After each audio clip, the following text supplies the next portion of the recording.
E aí galera, beleza? Saiu o capítulo 16 de Kagurabachi. E vamos ter uma nova revanche entre nosso protagonista favorito Chihiro, que seu único passatempo é arrancar a cabeça de todo mundo, versus o sujo e mal lavado. E como a gente conseguiu ver no capítulo anterior, o Chihiro finalmente conseguiu salvar a Cha. E foi até difícil, ele só precisou arrancar a cabeça de todo mundo para conseguir salvar ela. Mas deu certo. Bom, sem mais delongas, vamos pro vídeo. E aí, beleza? Eu sou o Nier e sejam bem-vindos a mais um vídeo do canal. Bom pessoal, o capítulo já começa dando pra gente mais uma explicação de como funciona as habilidades do Chihiro. E vamos de explicação de novo. Só passando aqui rapidão para dizer que tem algumas explicações da habilidade dele no capítulo passado. Então se você quiser dar uma olhada no vídeo, eu vou deixar no cardzinho aí em cima, beleza? Bom, é falado pra gente que o Nishiki preenche cada movimento com Genryoku. Bom, é como se fosse uma aura invisível que envolvesse o corpo da pessoa. É bem parecido com a energia amaldiçoada de Jujutsu Kaisen, especificamente a do Itadori. E o narrador continua falando para a gente que o Nishiki não se resume à fortificação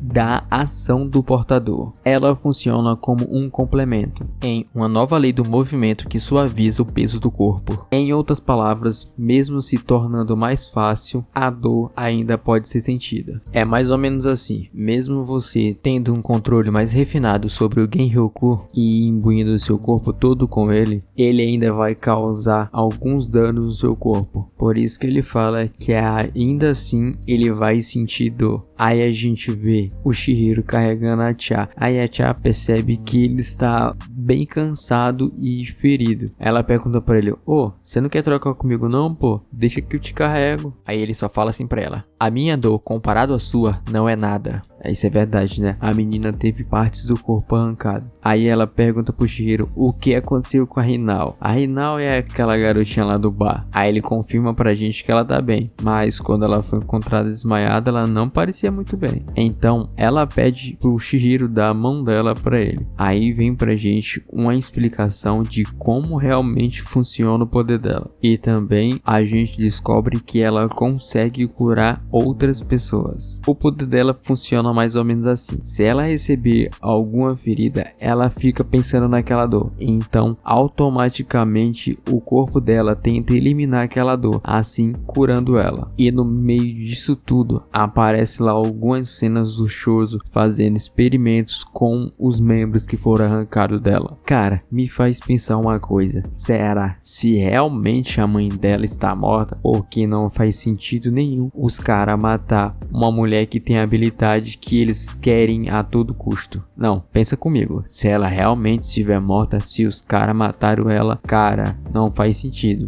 a não ser que ela mesma tenha tirado a própria vida. Aí eu entendo. Bom, aparece o Sojo falando que a habilidade de ressurreição dos Kyonagi, segundo o próprio nome, é capaz de afetar as células das pessoas. Mas os experimentos deles, mesmo conseguindo um pouco de estabilidade, por algum motivo nada funcionou. E tudo fracassava de novo e de novo. Mas o último que eles fizeram teve um efeito, um leve efeito.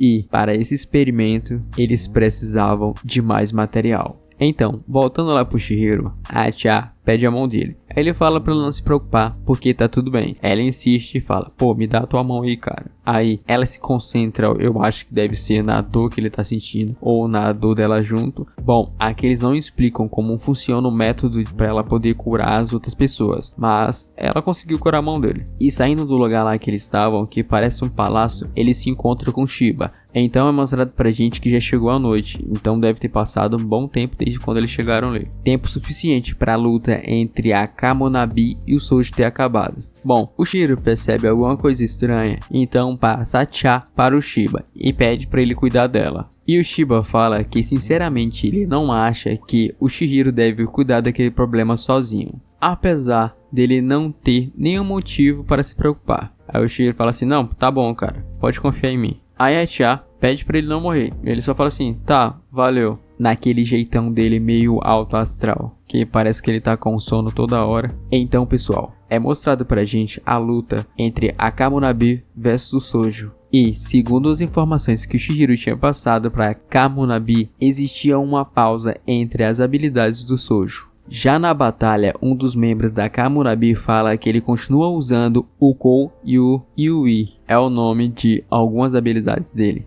Eu sei, a nomenclatura aqui é mais estranha do que o normal. E a batalha deles está frenética. E aqui a gente pode ver o nível de poder que esses caras têm. Porque eles são tipo lutando no céu, tipo alguém jogou alguns pedaços do chão pro céu e eles estão lutando lá em cima. Como se fosse um dia normal. Não querendo criar treta, mas já criando, esses caras aqui parece que estão no mesmo nível de um capitão de Black Clover, mano. E no meio da batalha frenética, um dos membros fala que ainda não se passou nem 10 segundos desde a última vez que ele usou uma habilidade dele. Então ele pergunta se eles devem mudar o plano. E o capitão dele fala que não, eles têm que esperar um pouco. E ele fica pensando se aquela é a verdadeira natureza das habilidades dele. Nesse meio tempo, eles conseguem prender o Sojo com a habilidade de um dos membros, que meio que ele lança umas estacas no chão. E elas têm tipo uma cabecinha de bonequinha na parte de cima delas. E ela solta meio que uns chicotes de energia negra e segura os braços dele. Enquanto o outro membro lá que consegue transfigurar o seu corpo como se fosse uma Rito de Jujutsu Kaisen, ele prende a mão que o Sojo segura a espada e consegue tomar a espada dele. E enquanto ele está preso, outros dois membros da Kamunabi efetuam um golpe nele, onde consiste em um lançar o outro com uma rajada de energia como se fosse uma bala.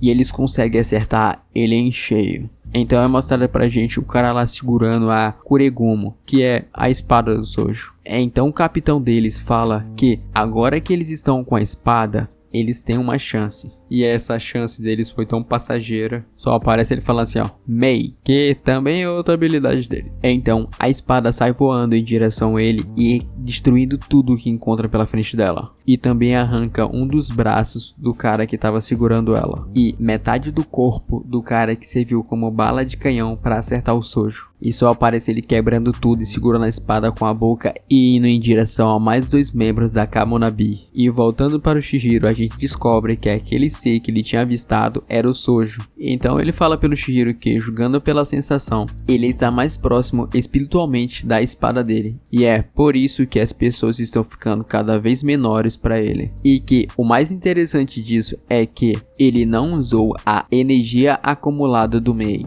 Ele vestiu ela, dando a entender que ele tentou se defender com ela usando ela como uma armadura, ou algo assim. E ele demorou para perceber tal habilidade, porém ele aprendeu bastante com o Chihiro na última batalha que eles tiveram. E o narrador fala pra gente que pensar na morte deles, dos carinha lá que estavam na batalha com Sojo, não deixou ele frustrado, mas isso causou uma reação contrária. Isso fortaleceu a concentração do Chihiro, a lá Dragon Ball. E olhando o Chihiro cara a cara, o Sojo fala que pensou que o Chihiro ia ficar um tempinho fora da brincadeira dele. E que pelo que ele estava percebendo ali, o Chihiro aprendeu algumas coisas nesse passar de tempo. E o Sojo continua falando que eles têm algumas coisas para conversar, mas agora as palavras não serão necessárias. E é falado pra gente que ambos estão exaustos e feridos devido às suas batalhas. Batalhas em que ambos aprenderam mais sobre as espadas mágicas. Ambos entenderam que já havia chegado ao limite, usando os segredos de suas armas. Uma incrível coincidência de pensamentos. Aí a gente só vê o Chihiro lá gritando Nishiki. E ao mesmo tempo disso, o Sojo gritando também Mei.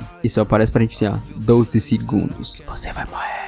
Tudo será decidido em um instante. E a gente só vê as águas assim do Chihiro passando assim e o raio do Sojo. Tchum, e acabou. Bom pessoal, eu não sei vocês, mas esse mangá tá me surpreendendo. E eu tô cada vez mais empolgado para os próximos capítulos. Então por hoje ficamos por aqui. Até a próxima. Falou!